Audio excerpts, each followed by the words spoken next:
Katagonia's Guide for Zoom Users. Panduan Katagonia untuk pengguna Zoom. Saat ini, host atau admin sudah mengaktifkan fitur interpretation. Bapak Ibu dipersilahkan untuk menggunakan Zoom versi terbaru agar fitur interpretation dapat bekerja dengan baik. The host has activated the interpretation feature. Ladies and gentlemen, you are expected to use Zoom. Please install the latest version for the interpretation feature work well. Please go to www.zoom.us/download.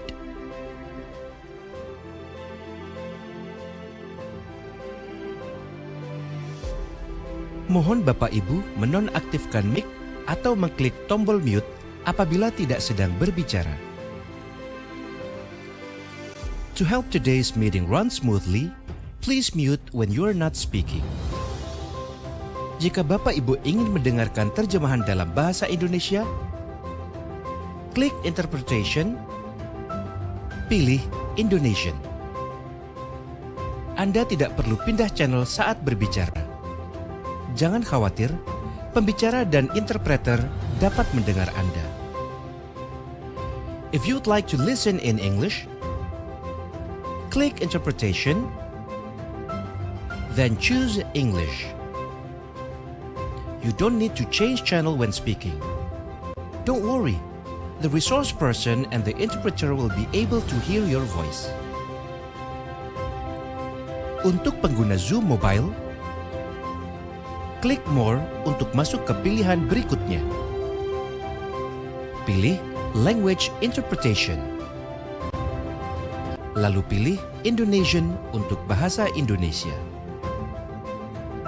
For Zoom Mobile users, click More to go to the next choice. Then, choose Language Interpretation. Then, choose English for English. Mohon dipastikan bahwa Bapak Ibu sudah memilih salah satu bahasa yang akan digunakan. Karena jika Bapak dan Ibu tidak memilih, suara Bapak dan Ibu akan mengganggu pembicara dan proses penerjemahan. Terima kasih atas perhatian dan kerjasamanya. Please make sure that you have selected the correct language for not making any noises for both speakers and interpreters. Thank you for your attention and cooperation. Jika ada kendala mengenai fitur ini, silakan hubungi host yang sedang bertugas atau hubungi IT support. If you have any technical problems regarding this feature, feel free to chat the host on duty. Thank you.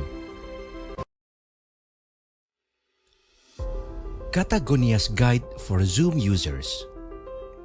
Panduan Katagonia untuk pengguna Zoom. Saat ini, host atau admin sudah mengaktifkan fitur interpretation. Bapak Ibu dipersilahkan untuk menggunakan Zoom versi terbaru agar fitur interpretation dapat bekerja dengan baik. The host has activated the interpretation feature. Ladies and gentlemen, you are expected to use Zoom. Please install the latest version for the interpretation feature work well. Please go to www.zoom.us/download.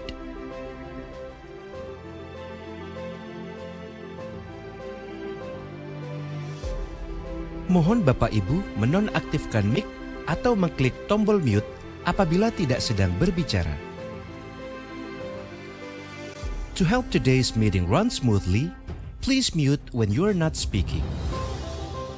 Jika Bapak Ibu ingin mendengarkan terjemahan dalam bahasa Indonesia, klik Interpretation, pilih Indonesian. Anda tidak perlu pindah channel saat berbicara. Jangan khawatir, pembicara dan interpreter dapat mendengar Anda. If you'd like to listen in English, click Interpretation, then choose English. You don't need to change channel when speaking. Don't worry, the resource person and the interpreter will be able to hear your voice. Untuk pengguna Zoom Mobile, klik More untuk masuk ke pilihan berikutnya. Pilih Language Interpretation. Lalu pilih Indonesian untuk bahasa Indonesia.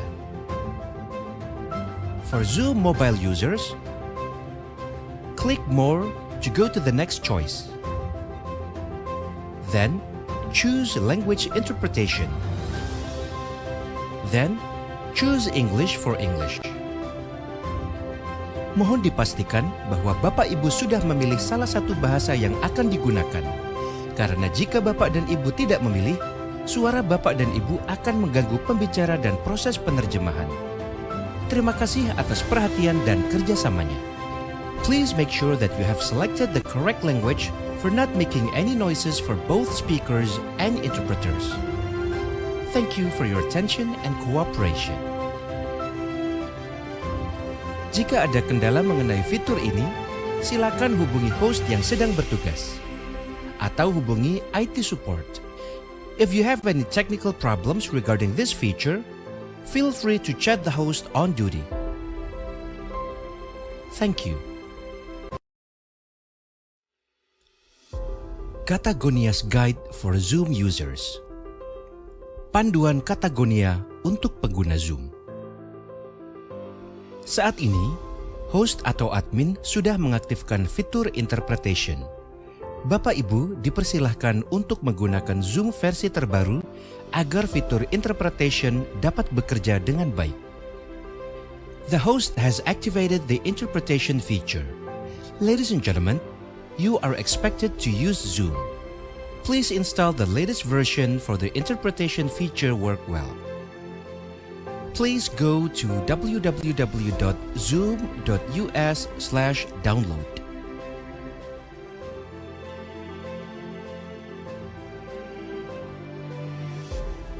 Mohon Bapak Ibu menonaktifkan mic atau mengklik tombol mute apabila tidak sedang berbicara.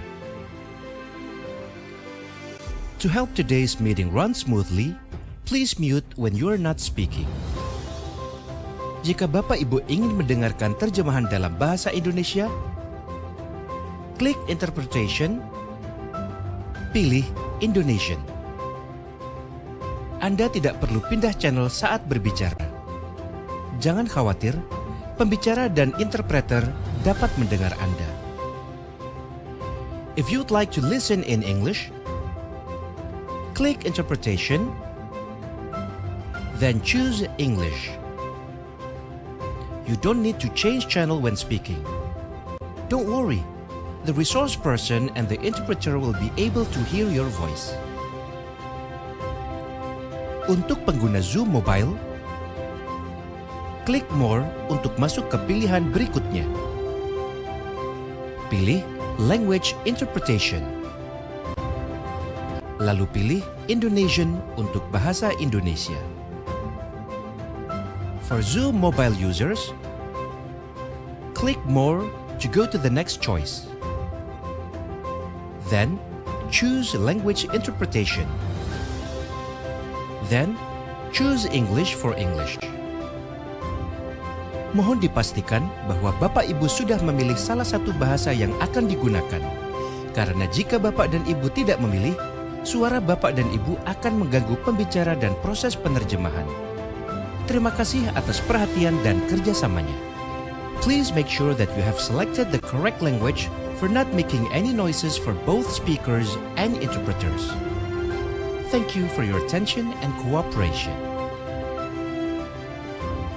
Jika ada kendala mengenai fitur ini, silakan hubungi host yang sedang bertugas atau hubungi IT support. If you have any technical problems regarding this feature, feel free to chat the host on duty. Thank you. Katagonia's Guide for Zoom Users. Panduan Katagonia untuk pengguna Zoom. Saat ini, host atau admin sudah mengaktifkan fitur interpretation. Bapak Ibu dipersilahkan untuk menggunakan Zoom versi terbaru agar fitur interpretation dapat bekerja dengan baik. The host has activated the interpretation feature. Ladies and gentlemen, you are expected to use Zoom. Please install the latest version for the interpretation feature work well. Please go to www.zoom.us/download.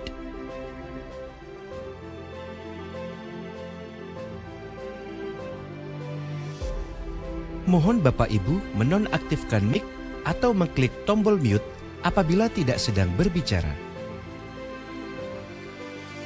To help today's meeting run smoothly, please mute when you are not speaking. Jika Bapak Ibu ingin mendengarkan terjemahan dalam bahasa Indonesia, klik Interpretation, pilih Indonesian. Anda tidak perlu pindah channel saat berbicara. Good morning, ladies and gentlemen. Ministry of Finance Learning Week Day 3 is about to begin. But before that, let me take a moment to review a few technical details. Today's webinar will be conducted in English, however, it comes English-Indonesian simultaneous interpretations. So for you who join via Zooms to listen to the translations, click the globe icon or three dots icon, and then you can select interpretations and choose English or Indonesian accordingly. It is advised that you do not click the mute original audio, but should you wish to do so, to obtain a clearer audio renditions, please make sure to switch off manually the interpretation when someone on the screen is speaking in that language that you are listening to. This webinar also available on our YouTube channel BPPK Kemenkeu RI. That's all for the informations. Let us now begin the Ministry of Finance Learning Week Day 3 Career Compass Driving Career Mobility at Work.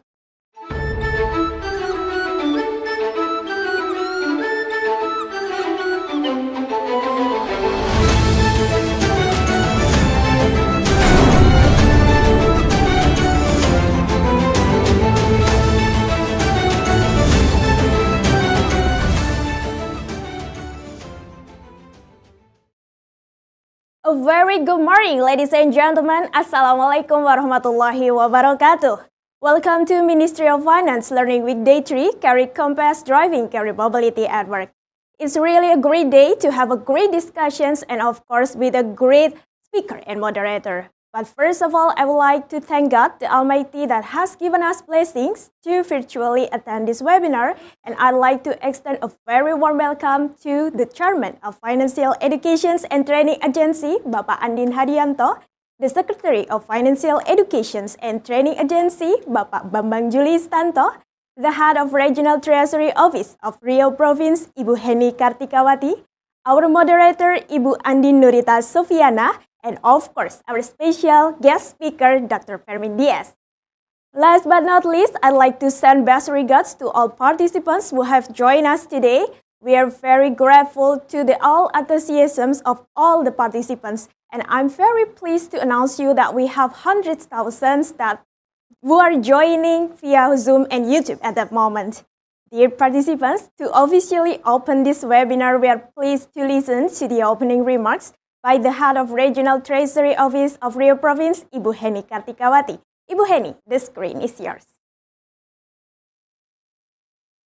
Yeah, thank you, Mbak. Can you clearly hear my voice, Mbak? Yes, it's clear, Ibu. Okay.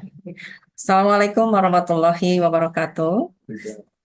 Ladies and gentlemen, good morning. Distinguished guests, esteemed colleagues, and participants of the Ministry of Finance Learning Week.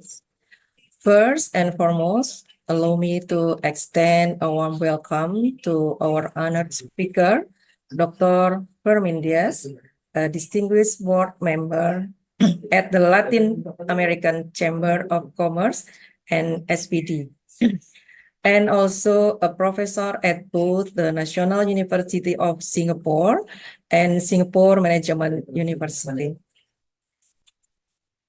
It is truly a privilege to have you with us today. I would also like to greet our moderator for this session, Ms. Andin Nurita Sofiana, from the Human Resources Bureau, Secretariat General of the Ministry of Finance of the Republic of Indonesia. Thank you for guiding us through today's discussion. Ladies and gentlemen, this year, as we gather for the Ministry of Finance Learning Week, we find ourselves in a time of great transformation. The Indonesian government, particularly within the Ministry of Finance, is undergoing significant organizational changes. These transformations are reshaping not only how we work, but also how we are structured as an organization. New work arrangement, evolving job roles, and a shift in the way we deliver public services are all part of this ongoing journey.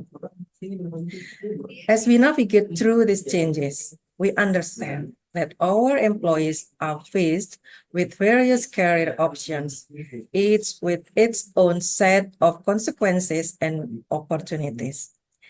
These changes are not just structural, they affect individual career paths, professional growth, and the decision that will shape the future of each and every one of us. Ladies and gentlemen, today's session, Career Compass, Driving Career Mobility at Work, focuses on what is most important for our employees. Understanding their career trajectory, managing transitions, and recognizing the opportunities that come with change. Equally, it highlights the essential role of our organization and the leaders in providing support and guidance during these times of transition.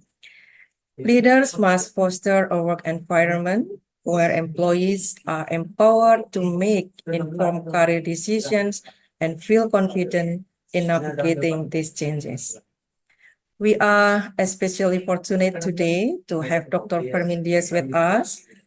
His extensive expertise in human capital management and also leadership development, combined with his vast experience across various organizations and industries, will offer us invaluable insight on this topic.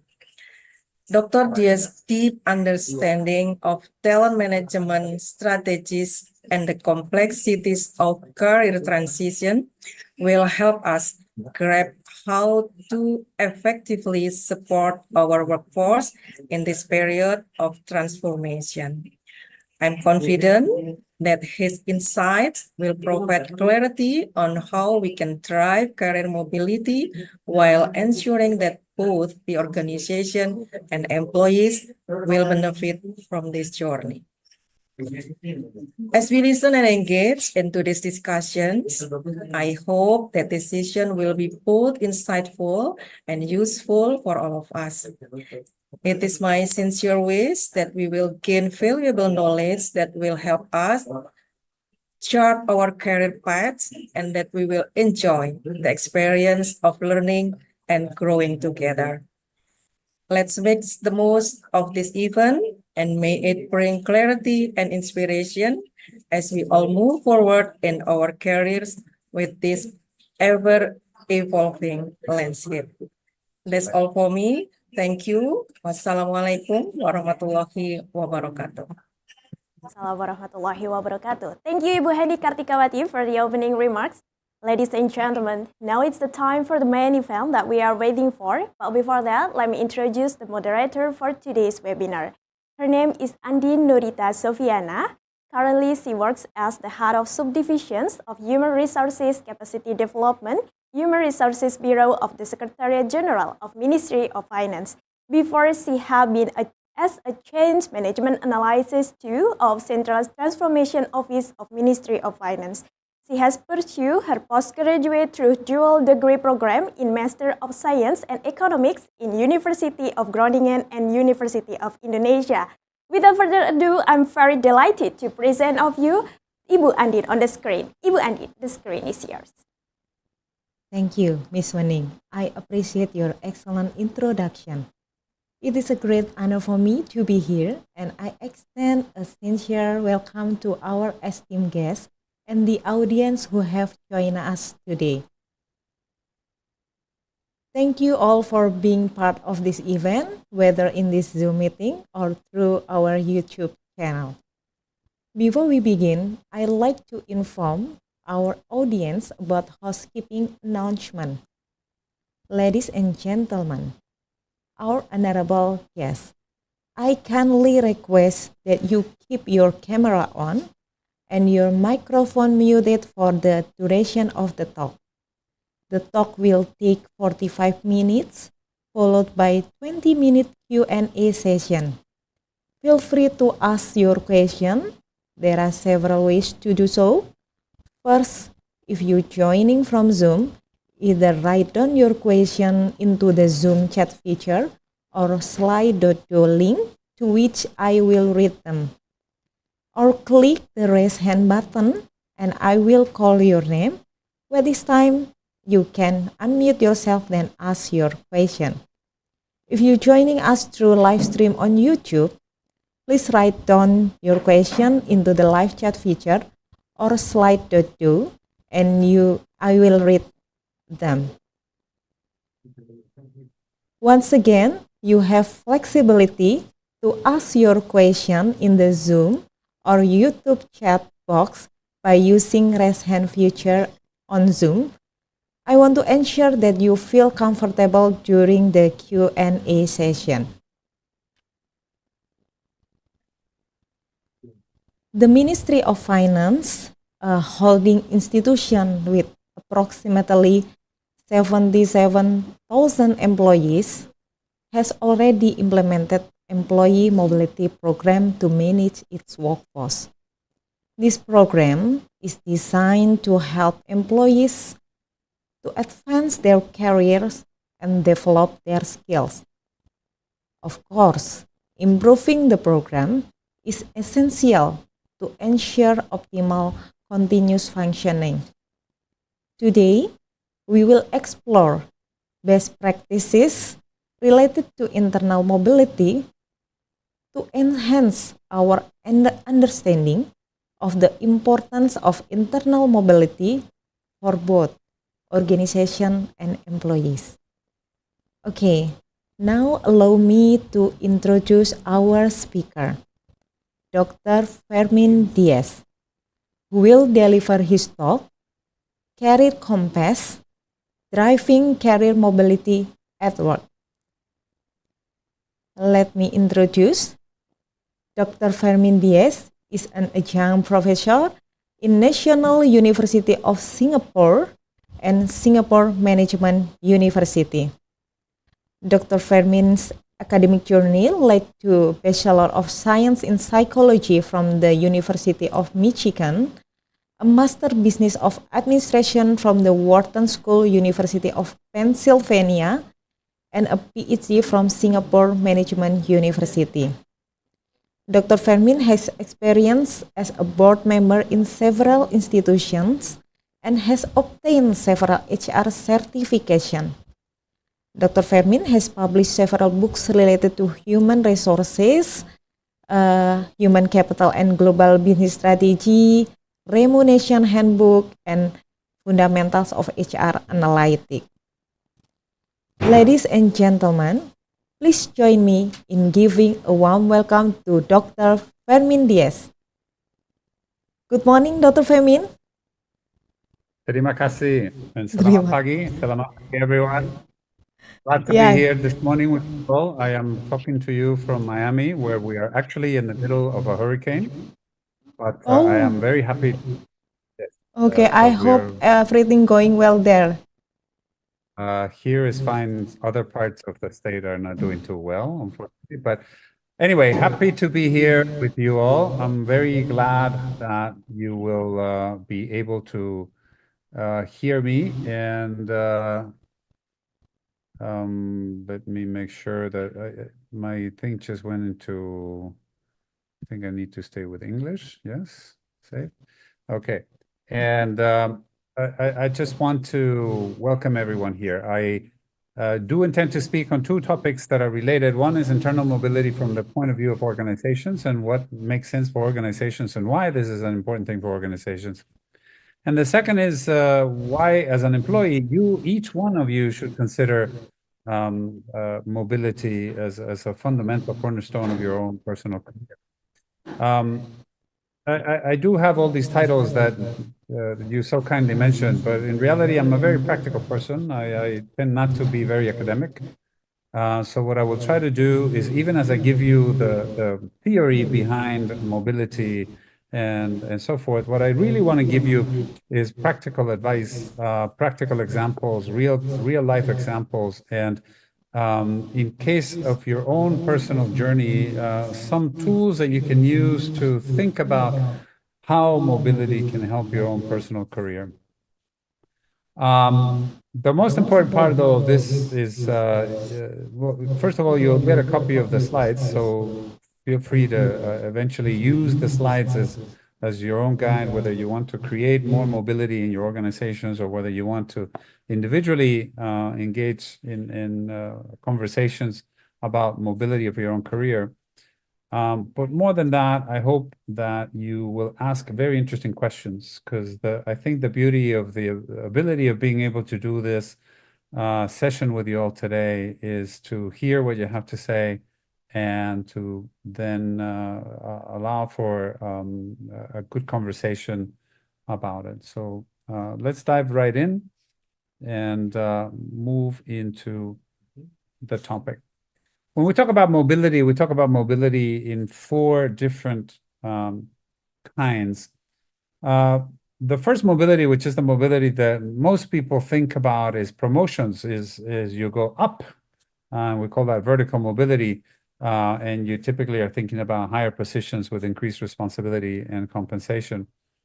But really, when we think of mobility, we think of mobility beyond that. We think of mobility laterally, fundamentally, which is how to move to different roles at the same level, but in a different department so that you can enhance your skill sets. We also talk about geographical mobility, which is the ability to be able to work in other locations so that you can gain an awareness of different cultures.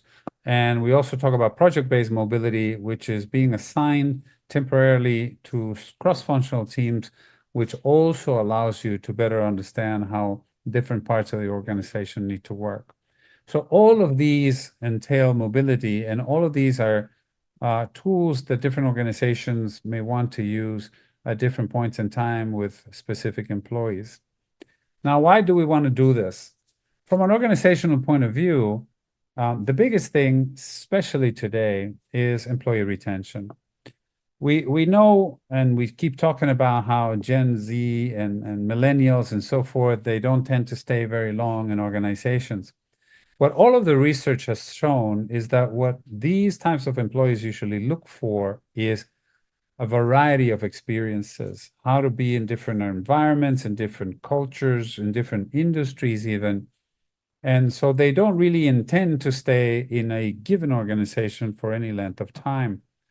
When you have organizations as big as the Ministry of Finance with 77,000 employees, it should be obvious that different people may want to have different experiences, and it's an organization that big should have the ability to create opportunities for most people. However, most organizations don't do that, and they tend not to do that in the beginning of a person's career. We tend to spend too much time waiting to see what they're good at. Do they have potential before we make any decisions on them? That usually means that the person makes decisions on themselves and they leave without giving you a chance to offer them that mobility. So mobility is a great tool for retention. If you can increase your retention, that also helps you reduce costs, because internal hires are usually less expensive and have shorter time to get to a level where they're being productive than people coming from the outside. I'll give you an example. I did some work in India with an organization when I was head of HR there, and I was able to prove to the management team through analytics that every time we, instead of promoting somebody, we hired from the outside, that person that we brought in from the outside was costing us on average 11 to 14% more.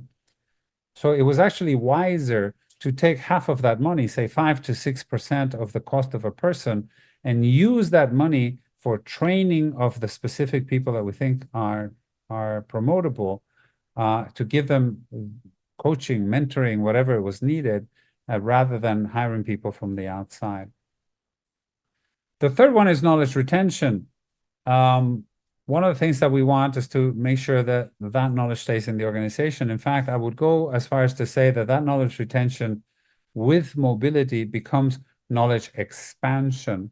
So if we gain people who are more knowledgeable and stay longer, it's also a better advantage to the organization. And of course, improve engagement, because it has been demonstrated over and over that the longer people stay, the higher their engagement tends to be. Not just that, if we can get people to be more engaged with the organization because they have greater experiences and more broad experiences, that usually means that they have a greater understanding of how the work gets done. So all of these are very good reasons why we want to do this. But beyond that, I think one of the big reasons is going to be for the company to make sure that we can have a workforce that has a broader perspective when they come to analyzing and addressing the issues that we need to address as part of the ministry. So how do we get this going from a company point of view? Well, the first thing is to figure out what are the current talent. We call it a talent inventory. Evaluate existing talent basically means that we have a good idea of what skills they have and what skills they lack.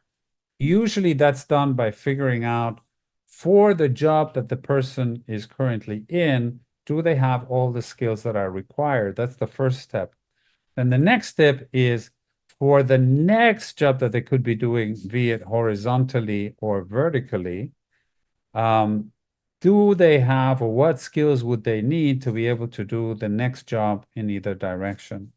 So by having a good assessment of what are the skills that are still needed to make sure people are doing their current job well, and then the second step being what are the skills that they need to do the next job well, if we have a good way of addressing those two, then we can have a very good sense of how we want to manage our mobility. Second thing is to develop policies.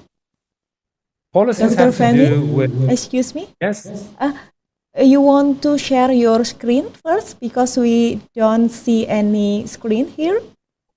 sorry, I thought it was being shared. I am terribly sorry.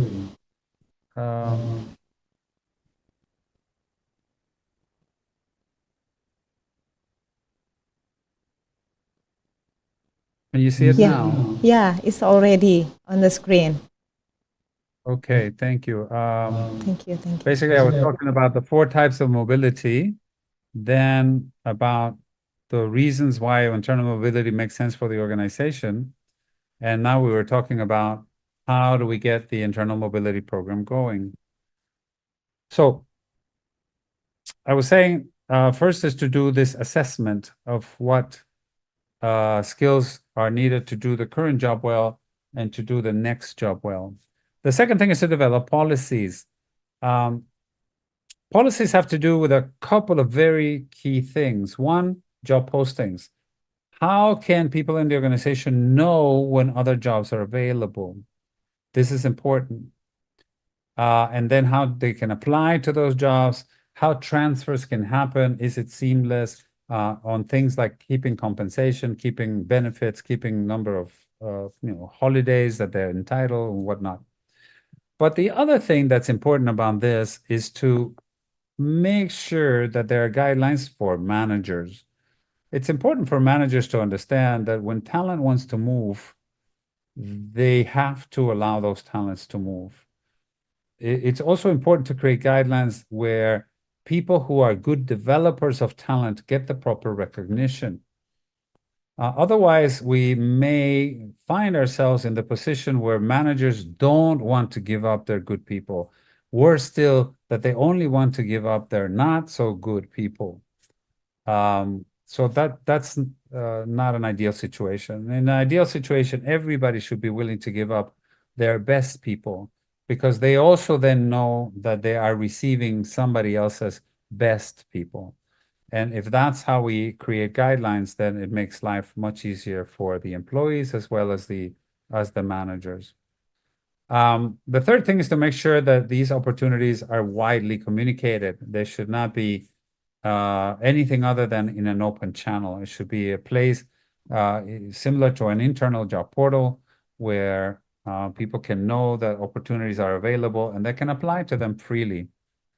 And the last thing is to make sure that if once we do the assessment and we have clarity around what skills people require to do their jobs better or to prepare for next jobs, that training is available and that they can access that training or any mentoring or other resources that may be needed in order to facilitate these transitions.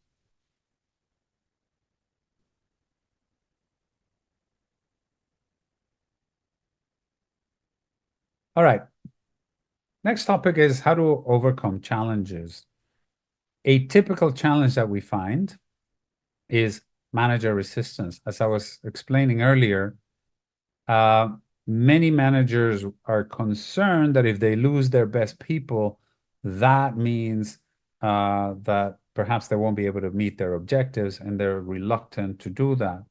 However, as I was saying, the guidelines should be there where good people developers get recognition, that in reality, the entire organization works better, and that even though you're giving up perhaps one of your best people, you are likely to receive somebody else's best people as well.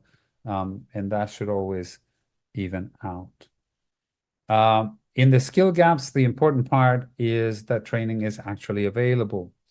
Sometimes this becomes difficult because organizations don't always create the time or don't always create the budgets to make sure people are properly trained. But this is an important part of making sure we can keep people in place. The third one is to make sure that everybody understands that there is a growth mindset. And the growth mindset basically means that we want people to progress, that we want people to foster, we want people to move around, we want people to be better prepared to be promoted and to actually be promoted, and that mobility actually helps to achieve these things. The government of Singapore, for instance, is notorious for doing a good job at doing this. I spent 10 years with the government of Singapore, and one of the things that I was very able to do, one was to bring in people from all other kinds of ministries. We worked in the Ministry of Social and Family Development.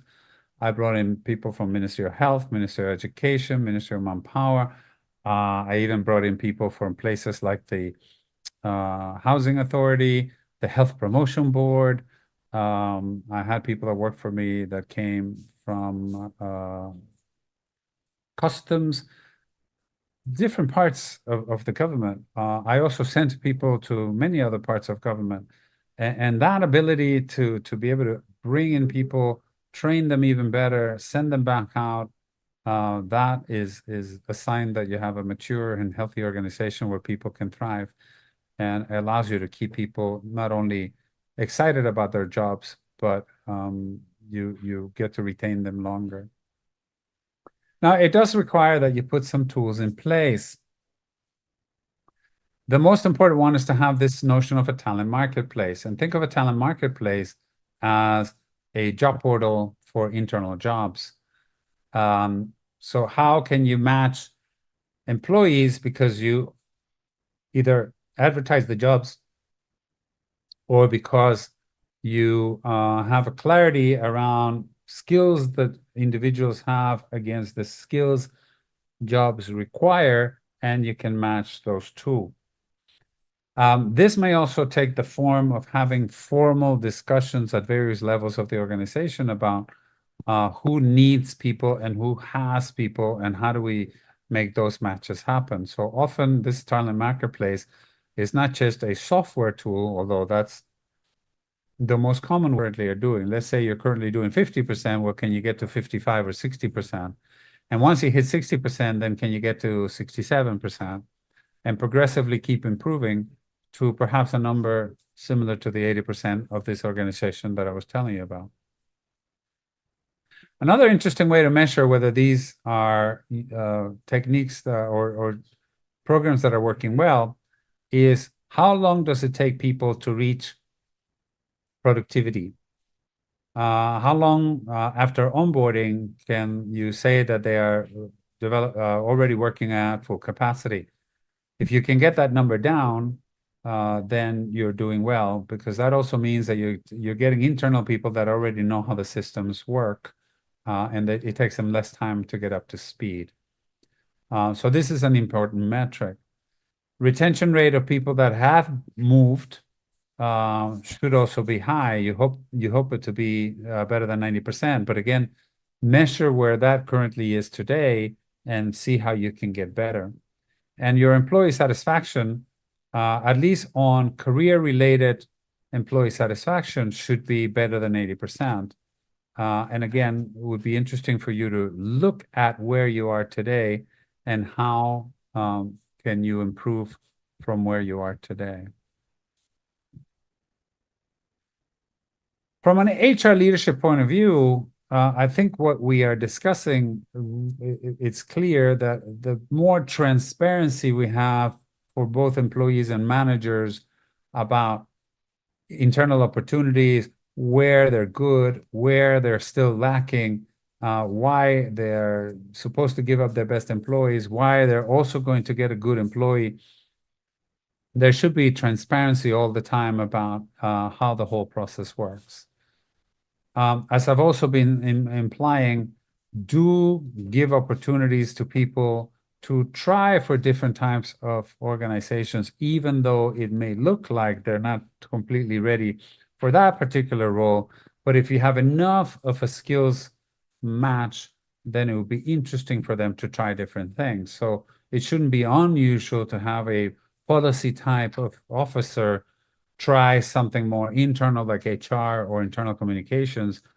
We should also give the opportunity for people that are more inward looking to try their hand at a policy type of job, because that would allow them to grow better. And maybe they don't become, let's say they started in HR, you put them in a policy type of setting. Maybe they don't become a policy director. Maybe they go back to HR, but by the time they go back to HR, they understand much better what the policy type jobs require and how to help recruit, how to help train, how to help pay, how to help promote, how to help do performance appraisals and set targets for those kinds of jobs, because they now understand them a lot better. So everybody wins. The other thing that's interesting is, how do you develop managers to not only recruit for external managers, but also how do you recruit internally for skills? It is often observed that we are far more lax, and I use that word very consciously, we are far more lax with outside candidates than we are with inside candidates. And the reason for that is, with the inside candidates, we tend to already have an opinion, and that opinion may be usually nuanced. Oh, yes, they're good at this, but not so good at that. And we tend to have opinions. Whereas somebody that comes from the outside, we have no opinion. We're just going with exactly what's on their CV and whatever it is they tell us during the interview process. We color the interviews of the internal people in a way that we don't color the interviews of the external people. So it's important to train managers to interview internal candidates fairly. This is particularly true when we are trying to compare internal candidates to external candidates. It has often been observed that the comparisons are not apple to apple, that we tend to have more bias towards the internal candidate than the external candidate. The last thing I think is important for HR leaders is to not just use mobility as a way to enhance engagement or reduce turnover. These are interesting things that we, from an HR point of view, are interested in, but the organization is interested in achieving objectives. So we need to make sure that we use this internal mobility as a way to help the organization achieve its objectives, not for HR to achieve our objectives of retention and engagement. So be clear about this, that even though it helps to achieve those, what we are really here trying to do is to get better as an organization, not just as an HR organization. So a few case studies that I have observed in the last few years, particularly here in Singapore, under 3 different prompts, each with a different persona, and you would get different types of advice that could be helpful in how you shape your career. I think this is super useful. I think this is a great way to start looking into what else can I do? How else can I shape my career? I do invite you, if you're interested in this particular topic, I wrote a few pieces about this in a blog that I write on LinkedIn that you can also find in my website, www.fermindiaz.com. And you will find prompts there that will help you and guide you if you want to use this. The second thing that I think is interesting from an employee's point of view, and it may or may not apply to any one of you in particular, but it may, to some of you, is the idea of gig economy integration. Eventually, internal markets will and should expand to include projects and to include other cross-functional opportunities. And it may be, for instance, that another department doesn't need you there full-time, only needs you there part-time. So you can think of it as an internal gig, where Your main job is still with this part of the organization, but you can have like a side job with another part of the organization and create an internal gig type of environment. This is an interesting idea that is worth exploring because eventually, as we move into the future of work and as we see how these new generations are considering jobs from different perspectives, it may be a good idea that you can start instigating this. I think another interesting idea from an employee's perspective is training simulations. In particular, VR training simulations that can help you visualize what doing another job is like. We have started to use things like this in the social services, for instance, in Singapore, where we provide a VR simulation for people that want to switch to more of a social work, more of a frontline job, so they can better understand what will it take. And we create simulations where we have different issues happening. We're also starting to create these simulations where people are being promoted to supervisory jobs. The other thing that I think is interesting from an employee's perspective is the idea of using predictive analytics. And what that helps you to do is to figure out how you can get to your ultimate career goal, what would be the best path to get there. Let's say you want to be a director of whatever area that you're interested in, and you're currently at a position of manager in the organization. So you can use predictive analytics to help you figure out, well, given your current skill sets and current your experience, and given where you want to end up, what sort of career steps should you take? What sort of training, what sort of exposure should you have to eventually allow you to reach your goal of where you want to get to? I think these are all very interesting tools and very real tools that you can now avail yourselves of and to start plotting how best to structure your career moving forward. Now, what drives career success? This notion of the compass that I wanted to get to. Usually career success is a combination of meaning and purpose. What that translates into is job that you feel proud of and job that you enjoy doing, but job also that you are motivated to do. The kind of thing that you want to wake up in the morning to go get done. Also, it means that it should be work where you continue to feel that you are growing and you are developing and that you are making progress as a person, as a professional, and in your career. That you need to filter through the notion of your personal values, your personal preferences, your personal work style. You also need to understand your own motivations and the type of recognition and reward that you value most.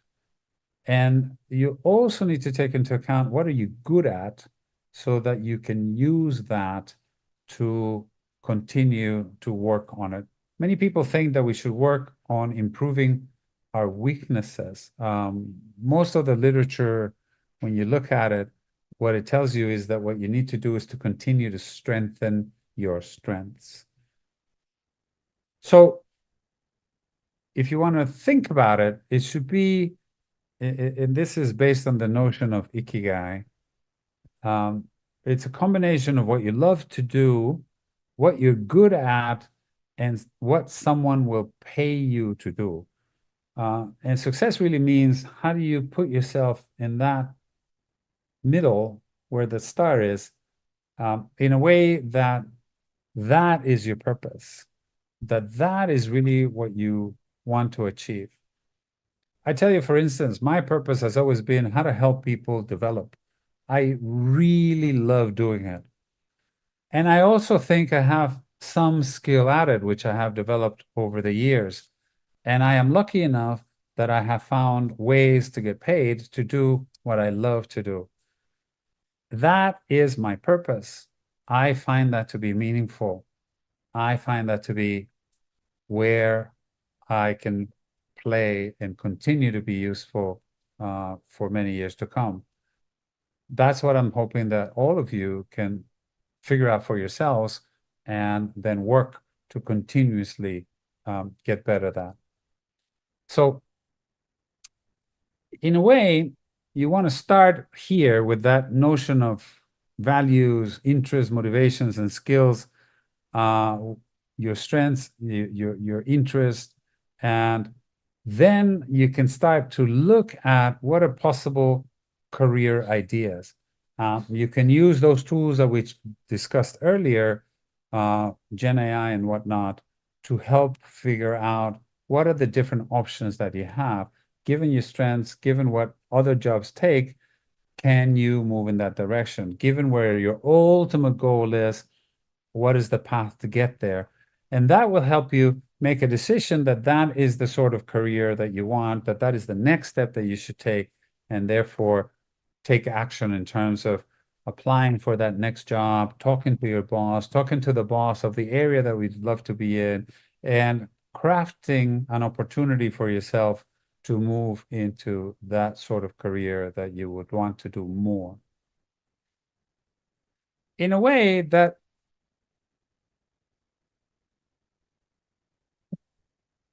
can be done by understanding yourself a bit better. And this is an exercise that I've done for myself and I've done for some of the people I coach, where what you really want to do is, over the course of your life, what are the things that, since you can remember up until today, what are the things that make you feel happy? One of the things that make you feel like you succeeded? One of the things that make you feel good about yourself? And conversely, what are the things that frustrate you? What are the things that you really hate? What are the things that you find yourself demotivated? And if you can look over the course of your life at the kinds of things that excite you and the kind of things that really irritate you, you are then better able to understand in what fields you should be playing and what fields you should be avoiding. This is a good exercise to do, and this is why I've included it here, and I've included a couple more for you to consider, because these are good things to do either by yourself or with somebody that you're coaching with, or even if you do it with a Gen AI tool, you can look at this and then feed it to the Gen AI tool and get a conversation going in terms of how to interpret it and what to do about it. In a way, too, you also want to find where is the combination of expertise and enthusiasm that gets you going. Some things get you excited. Some things are just a drag. Some things you're good at, some things you're really not good at. One of the things that you want to do as a way to analyze where your next step should be is more of the things where you have expertise and enthusiasm. And those are the ones, this is what I meant earlier, that what we continue to stress is continue to strengthen your strengths. So gain mastery, and the more mastery you gain on the things where you already have expertise and enthusiasm, the more likely it is that you're going to find your sweet spot and somewhere where you can really thrive and really add value. Sometimes we find that we are good at things that don't excite us so much. You can still be successful, you just won't enjoy it as much. What's difficult to do is things that you're not good at, even if you're very enthusiastic. Now, if you're not good at it and you're enthusiastic, maybe that allows you to have the discipline, the time to get trained. Let's say that you're really enthusiastic about HR analytics, but you're just not good at it yet. Okay, but maybe that motivation will allow you to go through the rigor of training and eventually get good at it, and then have mastery in it. The one thing that you really want to avoid is things that you have no care for and no talent for. And of course, you should avoid those as much as you can. The next thing to understand is what really you find important in a job. And it could be a variety of things. I put here a whole list of values and motivations. And for different people, it would be different things. As I look at this one, to me, right in the middle column towards the second half where it says having an impact, that to me matters a lot. And then 2 down, personal recognition, that to me matters a lot. But progression doesn't matter to me that much. Maybe at some point in my career it did. It doesn't anymore. Tradition, no, really, it's not something I care about. In fact, one of the things I care about the most is innovation and how do I find new ways of doing things. So different people may have different perspectives. What drives you? I think it's important because that will help you also determine where you would fit best. And I want to then use that to get you to the next idea, which is then what sort of work environment you enjoy the most. Some people love the flexibility. Some people actually like having standards and going by the standards. I tend to be less structured.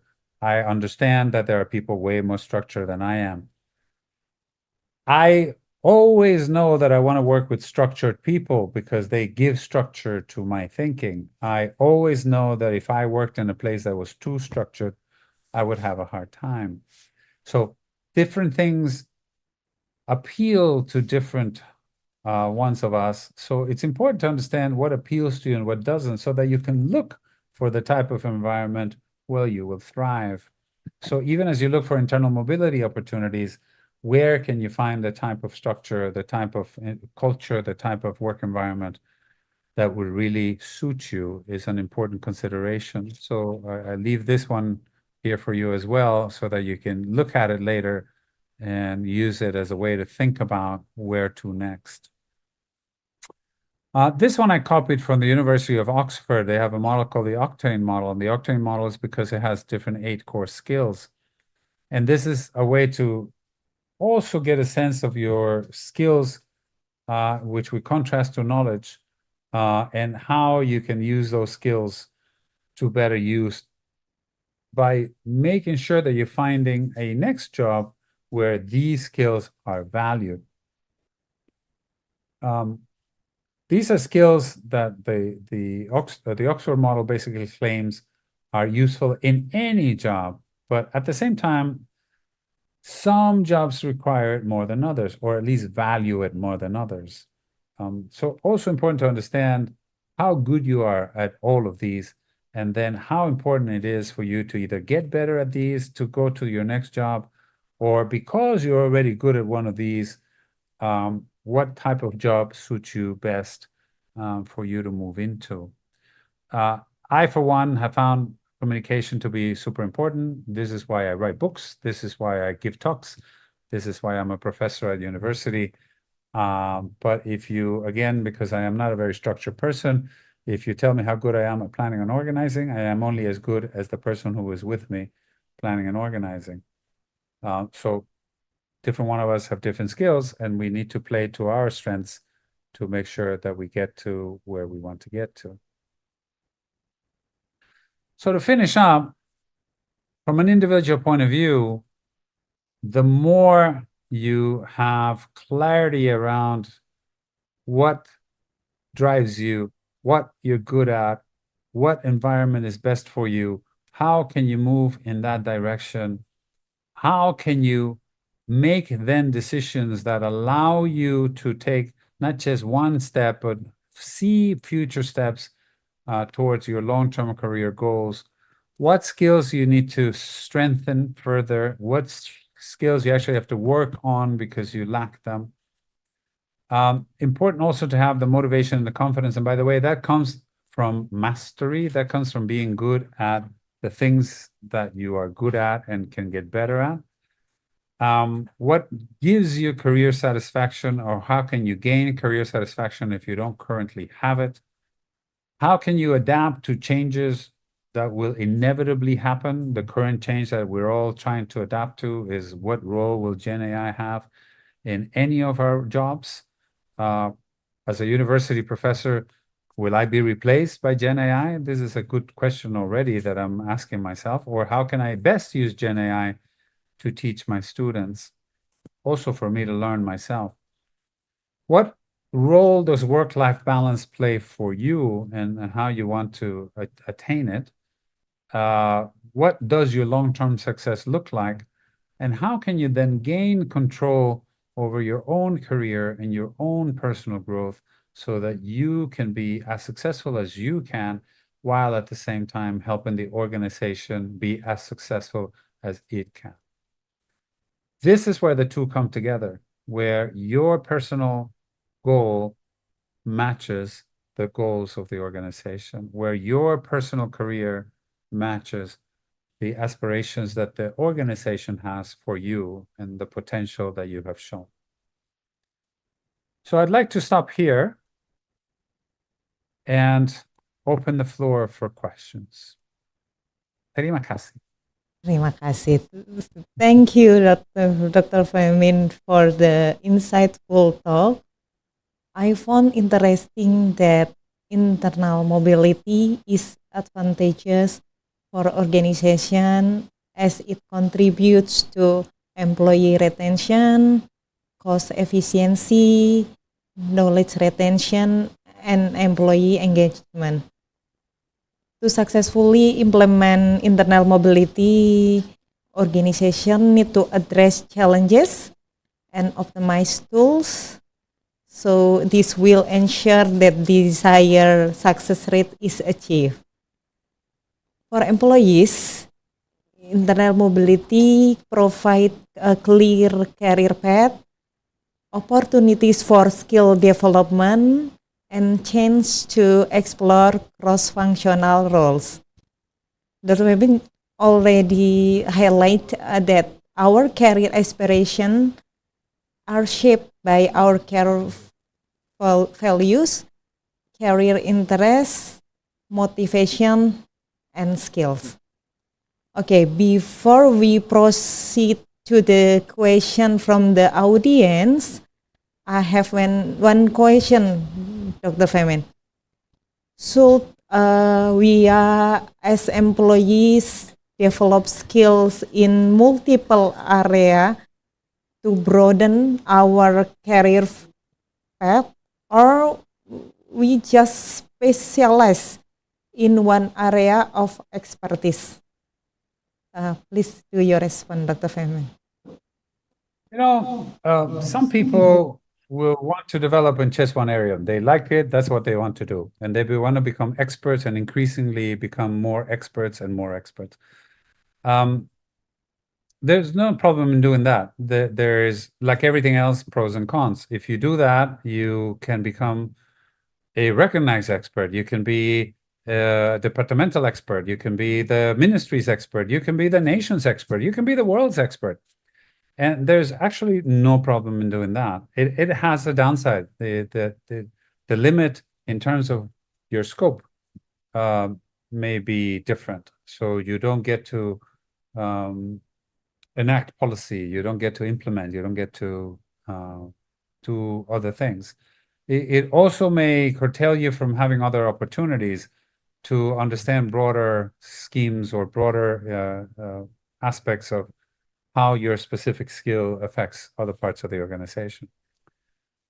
However, my point continues to be the same, that the different people have different aspirations. To some people, the ultimate goal may be to be the permanent secretary of the Ministry of Finance. But to other people, their ultimate goal may be to, I don't know, open a shop in their hometown, and they never saw this career in the ministry as the end game, but only as a means to an end. Because different people have different motivations, it's impossible to say one right and one wrong. What is the best thing to do is each person then has to figure out what is it that they want to do. Now, from the organization's point of view, it is also our job to figure out who wants what, and therefore, how do we best deploy them? And if this particular employee wants to become progressively an expert in a single area, great, let's help them do that. But if this particular employee has aspirations to eventually become a bigger leader, let's help them do that as well. Now, in one case, then the progression may be more vertical. In the other case, the progression may be more of a lattice. And it is our duty to help them figure out. Now, the employee needs to help us. The employee also needs to say, you know, what I really want is greater expertise, or what I really want is broader expertise. And by understanding where the employee wants, we as an organization can then help craft their career success. Some person who already raised hand in the Zoom meeting, maybe the first one, I like to call Mr. Fajar Mr. Fajar, yeah, Mr. Fajar, you can ask your question, but first please introduce yourself and your institution. Okay, please, Mr. Fajar. Yeah, thank you. My name is Fajar. I'm from the Ministry of Finance. As you know, government organization might face several limitations, such as rigid structures or procedures. And one key challenge, as you mentioned earlier, is the resistance from managers who are hesitant to lose their top talent. How can we address this concern and better align individual employee preferences with the organizational goals? And if you could offer advice directly to our leadership who are present here, what would you want to say? Thank you. Okay, the easiest way to do this is to make it, at first, you make it mandatory. I hate to do this, but I understand that sometimes what happens is if we make it, okay, who wants to contribute, then nobody wants to contribute. And there's a concept called game theory. And game theory basically says that people will try to optimize the game the way they think they can win.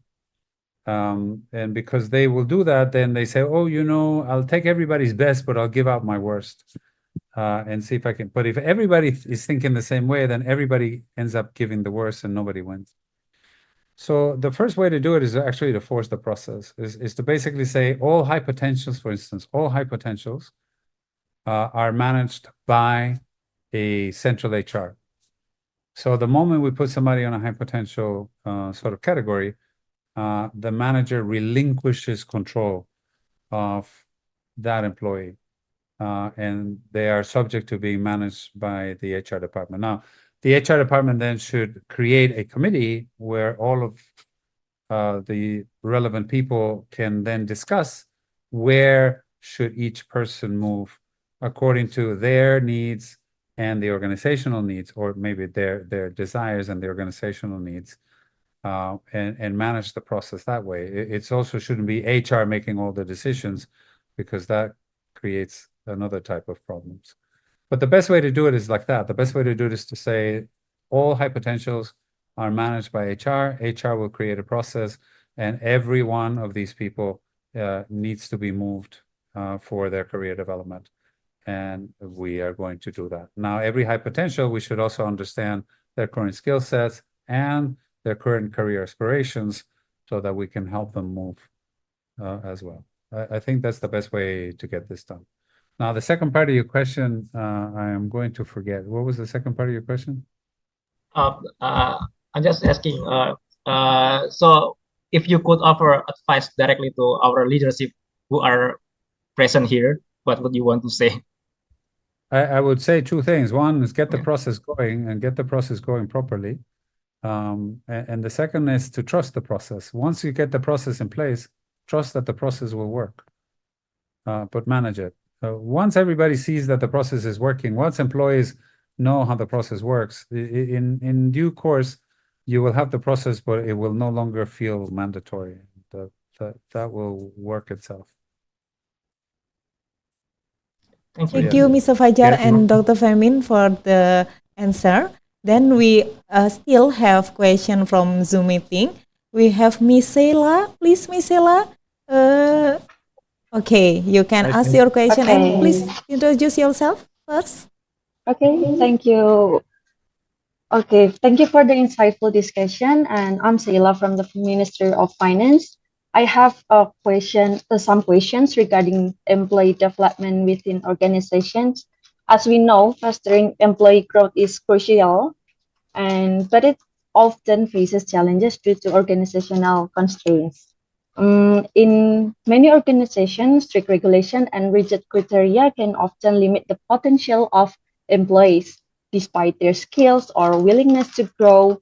And as a manager responsible for overseeing employees in the smallest units of the organization, how can we balance the need to follow these regulations while also fostering an environment that allows employees to fully leverage their capabilities? And how can we ensure that employees with a growth mindset who are eager to develop and can contribute more and are not held back by the organizational rules? And what strategies can we use to unlock their full potential within these constraints? Thank you. Yeah, that question sounded like a whole presentation in itself. Let me ask you something though.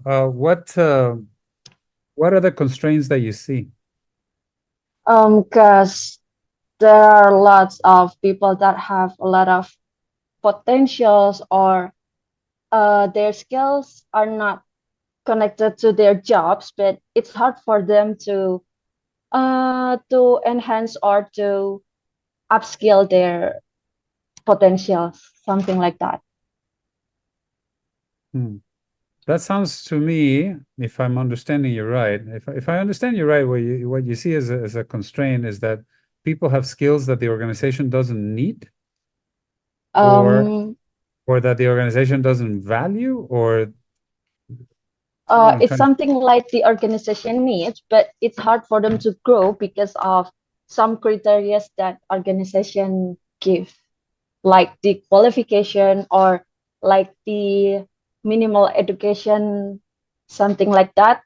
But their skill is capable to do the needs of the organization, something like that. Okay, let's make an example that somebody is good at Gen AI, but they don't have a IT degree. Yes. Could they, and the ministry requires them to have an IT degree and before they can have a job Yes. in the IT department. Yeah, Okay, something like that. okay? All right. At some point, somebody is going to have to look at these and really then decide, do you really need a degree to be good at something? Here in Singapore, we've already done away with that. We basically have said skill is a skill. Whether you have a degree or not is not the important thing. Well, the important thing is that you have the skill. And we have moved to skill badges rather than degrees as ways to demonstrate that people actually have the right knowledge and can implement the right knowledge. What's going to be important, I think, Sheila, is that at some point the skill comparison between what the employee has and what the job requires is what dictates whether or not you're a candidate for it. I hear you. I hear that the problem is that if we continue to have rules within our HR department that basically says you need to have this kind of certification for this type of job, we're going to have a problem. Now, some of those I actually do always still agree. You need to have a CPA in order to be an accountant. I don't want to do away with that. But other ones, I am not as convinced. I don't think you need to have a university degree anymore to be an IT person. I think you can learn IT without having university degrees, for instance. So some things I still value the certification. In my world, when I was doing social services, for instance, it's very important that we don't allow people without proper certification to deal with patients, psychologists, social workers, because they can affect people's lives. So that made a big difference. But computer programming, no, I don't think you need a degree for that. So yes, somebody eventually needs to see that a skill supersedes a degree and that we should only be considering that. Now, that's my message. My message is the rest of the world is beginning to see that a skill badge matters more than a degree, and that somebody in the ministry should decide that. Next question. Question come from Muhammad Haikal. You can ask your question, please. Okay, thank you very much. Good morning. Very good morning. My name is Haikal. I'm from Indonesian Customs. I have two questions regarding the today's topic. The first one is regarding the mobility itself. Is the employee mobility internal, lateral, vertical, and the geographical is a proper system or a framework, or it's different between each employee? So let's say one employee be uh, has to be vertically moved, or one employee has to be laterally moved, etc., etc. Is it a proper system for a whole employee, or each employee has to be treated differently? That would be my first question. And the second question is, if employee has already defined purpose in their work, has they have skills, they have the passion, and they love doing what they do, would it be a wise move for organization to move that employee to another position that is very different from the starting point of that employee? I think that's my question. Thank you. Okay, on the first one, no, what you need to have is a system that allows for all types of mobility, horizontal, vertical, geographical, whatnot. And then you use it in specific cases for specific people that's what makes sense as the next step in their career. So from an organization point of view, it's to have all alternatives available. From an individual point of view, which of those alternatives is the one that makes the most sense at that particular point in time, given your skills, given the needs of the organization, and given your ultimate goal. For the second question,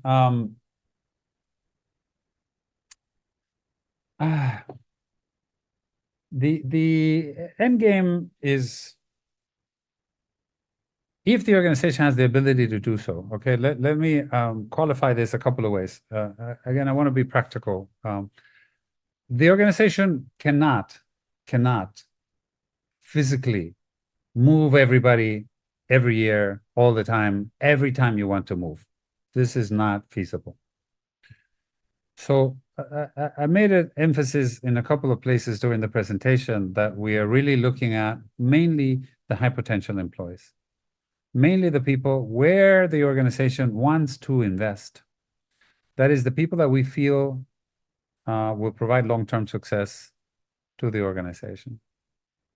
So for those people, and that may be, let's just say, give or take 10% of the entire population, then yes, the answer is yes. If that is where they see their career going, if they see that that's where their motivation is, if they see that that's where they're good at, then that is what we should be helping them to do. I wouldn't say the same for the other 90% of the population. Not everybody's going to tell me, oh, tomorrow I want to go do something that I'm not good at because I want to learn it. I don't think I can do that. And I particularly cannot do that every time for everybody. But I should be doing that all of the time for all of the high potentials. Okay? Thank you, Dr. Femin, and also Haikal for the question. And we still have question from slide.2. The question is, in your opinion, what is the best way to prepare oneself when faced with geographical mobility? Because in my experience, the majority of employees here fear it. Worry, they feel worried about it. I can understand fear. I can understand fear in a couple of ways. There's comfort of being at home. There's, family, friends, and abroad is, or maybe away from home, because geographical in Indonesia can mean just another part of Indonesia. Means that you face difficulties, you don't know people, you don't have friends, they may be, from a completely different dialect and a completely different customs, and all of this is true. However, one of the things that is important to have as you grow and get bigger in the organization, particularly if you want to have like a whole of Indonesia type of job, is the more you understand the different geographies, the better you are. If you want to be good in, say, you work in the Ministry of Foreign Affairs, but you only ever worked in Indonesia, you have a limited scope. To be very good at doing your job in the Ministry of Foreign Affairs, you must be abroad. You must understand what it takes to do foreign affairs in a foreign environment where people don't speak Bahasa, where people don't think like we do, where we may find difficulty, even misunderstandings of the Muslim religion in parts of the world.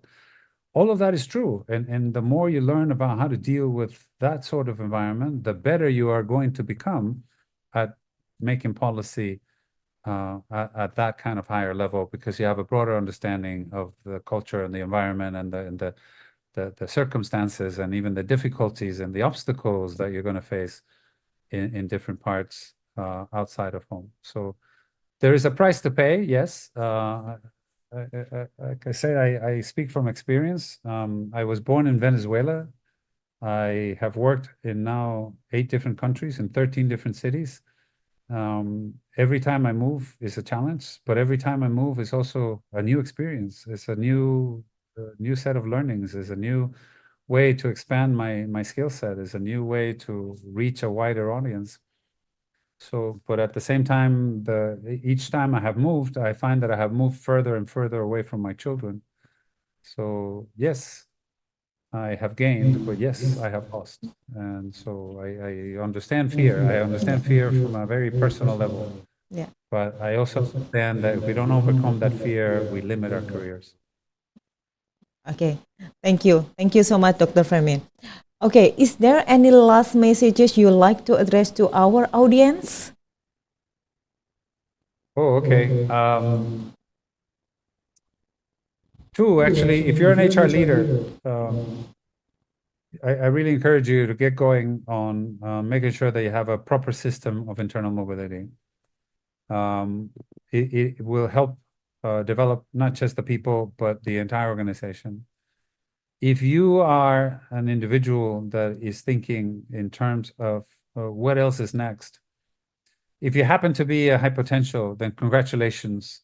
But then how do you turn that high potential sort of status that you have into a smarter way that you can contribute to the organization and at the same time develop yourself in the direction that you feel most motivated on? So how can you engage in a conversation that is not one-sided from the agency to you, but is two-sided also, that you can provide input? If you happen not to be one of that high potentials and you're just a normal employee like me, then you still want to make sure that you have clarity around what it is that you want, clarity what it is that you aspire to do, and then how can you, during each performance appraisal discussion, position yourself in a way that helps you to do that. Maybe even start building relationships and networks with other parts of the organization that are doing the kinds of things that you like to do, so that you can learn more about them, so that whenever an opportunity arises, you can get there. Hopefully, if your organization has created an internal market on the marketplace, you can apply for jobs and you can be considered, and then you can also have a greater career.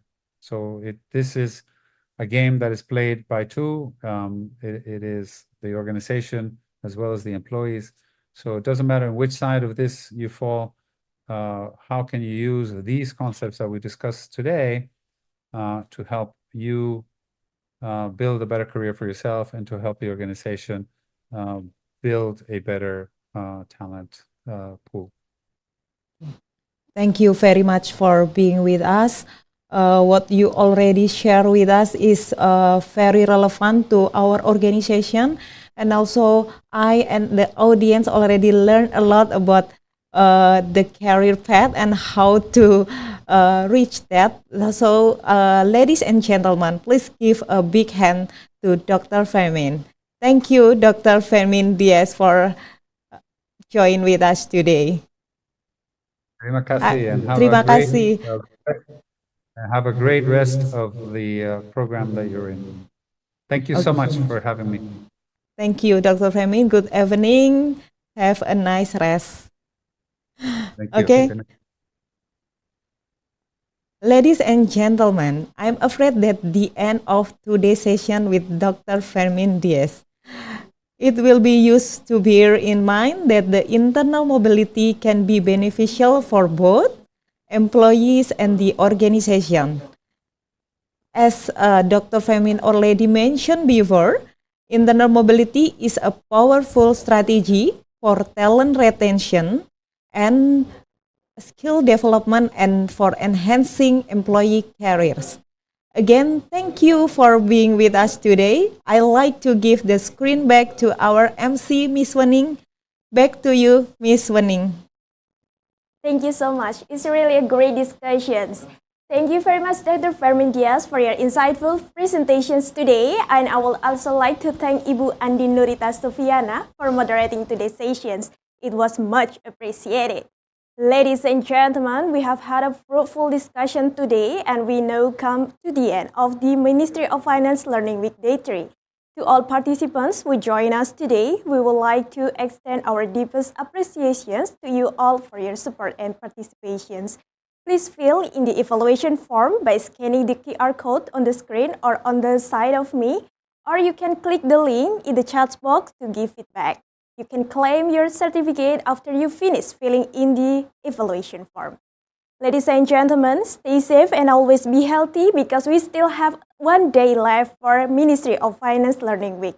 See you tomorrow on Ministry of Finance Learning Week Day 4 with the theme Economics of Net Zero Emissions, Navigating Climate Change, Systematic Risks and Opportunities.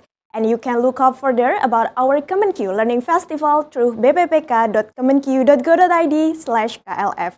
I am Wening Tujung Iswari on behalf of hosts and committees would like to sign off.